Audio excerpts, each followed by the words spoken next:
Holy scripture or scientific text, the Quran is both. There is no clash. Hi. When the famous physicist and astronomer Galileo first championed the idea that the Earth revolved around the Sun back in the 1500s, he was called a raging lunatic and convicted of heresy by the Church. He was then sentenced to life imprisonment and died under house arrest around 9 years later. But if a 10-year-old tells his science teacher that same fact today, nobody even bats an eyelash. So what's changed? Lots of things. The world has evolved, new technologies have been developed that help us more accurately understand astronomy, for example. So poor old Galileo was not insane, he was simply before his time.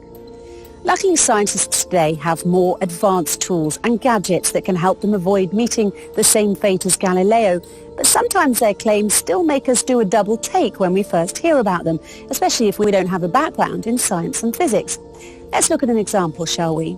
In 2011, in the 39th issue of the Thresholds Journal entitled Inertia, one of the articles, written by Dr. Caroline O'Fowler, who has a PhD in the Department of Art and Architecture from Princeton University, is entitled Standing Mountains Move Like Clouds.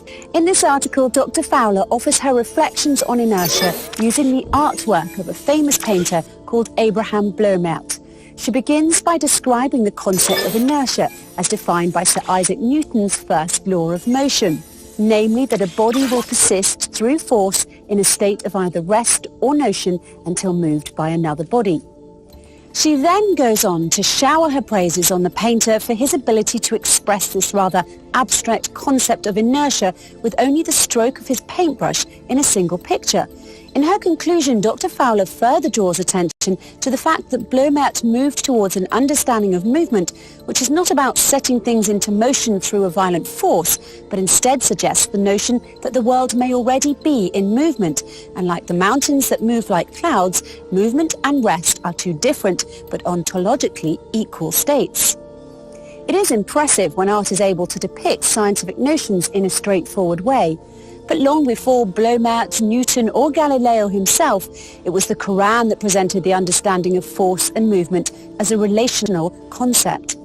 In chapter 22, verse 88 of the Quran, it reads, "And you see the mountains and think them solid, but they move like clouds.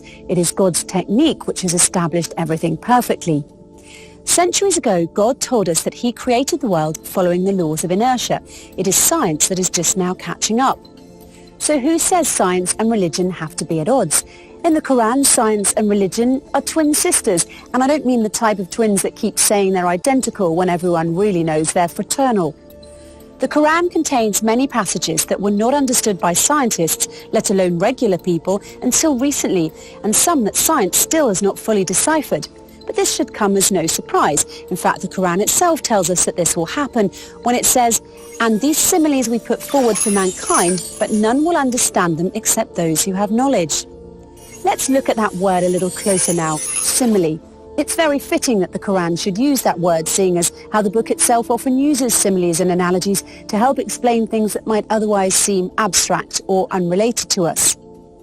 But what's even more astonishing then, that is modern scientists have used some of the exact same analogies that were first written in the Quran over 1400 years ago. Try it for yourself if you like. Try telling a police officer that mountains move like clouds and watch what his reaction will be. But be careful, because if you persist in saying it, he might just consider you drunk and arrest you. What can I say? Sometimes the truth hurts. I think Galileo would agree with that, don't you?